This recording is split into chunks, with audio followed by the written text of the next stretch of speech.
Have you ever noticed how one small thing goes wrong and suddenly your whole day feels ruined? Nothing huge actually happened, but in your head things starts to pile up. One thought leads to another and before you know it, you are exhausted. But the good thing is, I can fix that for you. So I have broken this into a simple 5-stage mental pipeline. And no, these are not your morning routines or cold showers or motivational tricks. This is about shifting your mental state. Overthinking. You think about what will people say, what they will think and how will you be perceived. But zoom out. In the longer run, you are not that important. You will probably be forgotten sooner than you think. And that sounds harsh, doesn't it? Until you realize that how freeing it is. Embarrassment, that's temporary. Failures, those are normal. And opinions, they are short lived. Most people are busy thinking about themselves, just like you are right now. So stop self judging and start doing what you already know you should do. Let's take an example.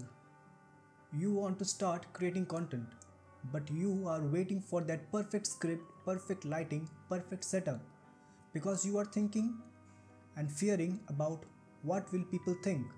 So you wait and months pass by. So let me tell you one thing. Do it. Post that video because here's the truth. The version of you that makes messy actions will always beat that version that waits for perfection. Oh, that rhymes. And 6 months down the line, you won't even remember the fear. What you will remember is that you did it. Yes, you did it.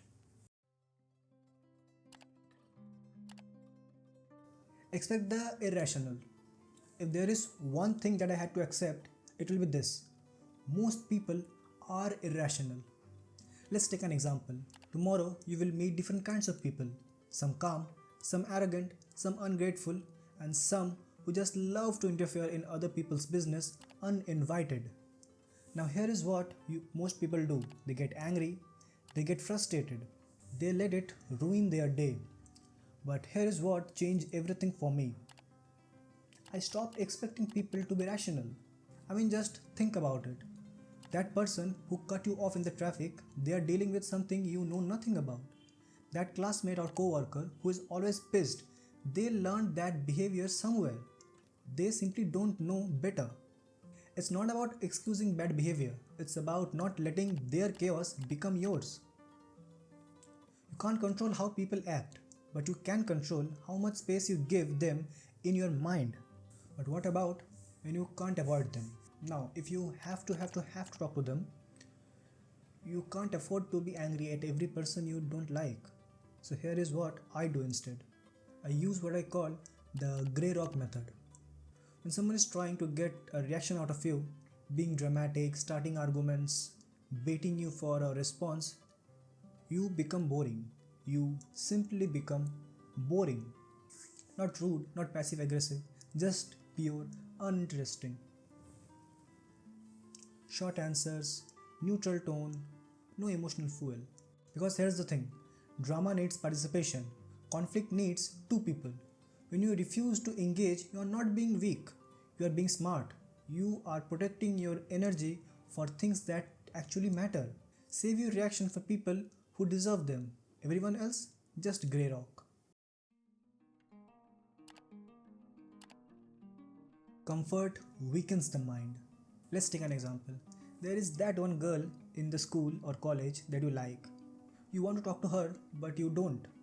Not because you can't, but because it's uncomfortable. You become self conscious. You imagine rejection.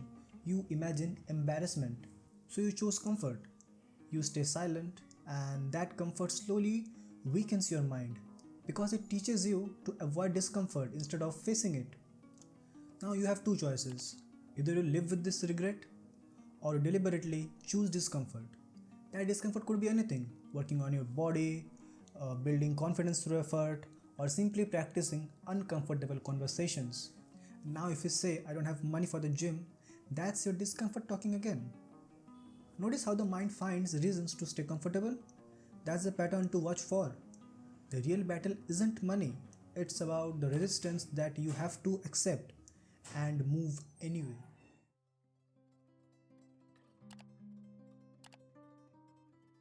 Do the right thing, even if no one sees.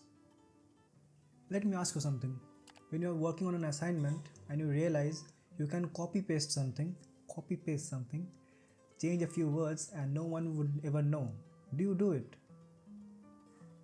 Okay, here's another one.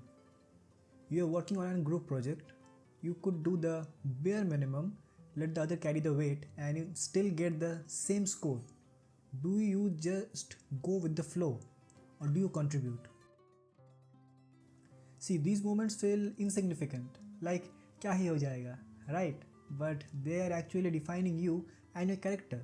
Because every time you take the shortcut, every time you do less than what you are capable of, you are not cheating the system, you are cheating yourself. You know, my tuition teacher once told me something I never forgot. Do you know why the Dakus stay in group? Because if they stayed alone, they would drown in guilt.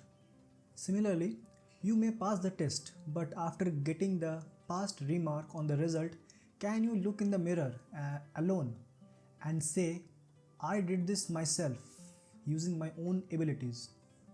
Can you? Most people can't because deep down they know the truth. You are teaching yourself that effort doesn't matter, that quality doesn't matter, that your standards don't matter, and eventually that becomes who you are.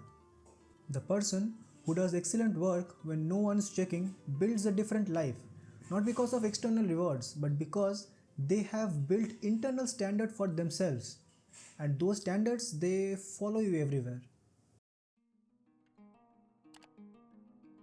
Now, the last stage, that is stage 5. Overthinking people's irrationality, comfort, and doing the right thing. Think about it. What's the common thread among all these 4 stages? Control. Control over your thoughts, control over your reaction, control over your impulses, and control over your standards. Master this one thing and you will master everything we just talk about. But wait, control? Won't that just put more restrictions on yourself? Okay, let's take an example. You are riding a bike to meet your girlfriend. You are already late. Oh, wait, you have a girlfriend, right?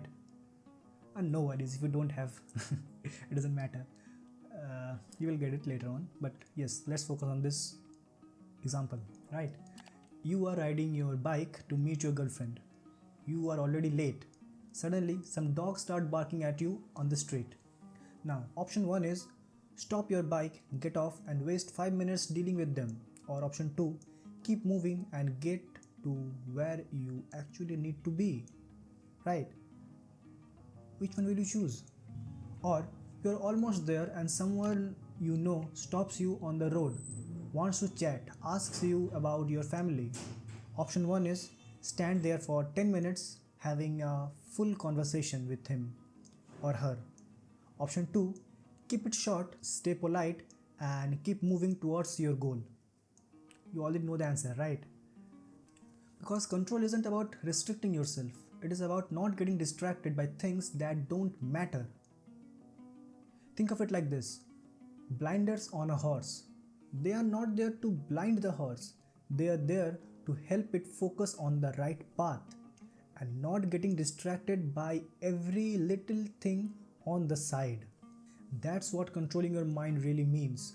It's not about saying no to everything, it's about knowing what deserves your yes and everything else that's just noise. See, life doesn't get easier, but your response to it can get calmer, and that changes everything.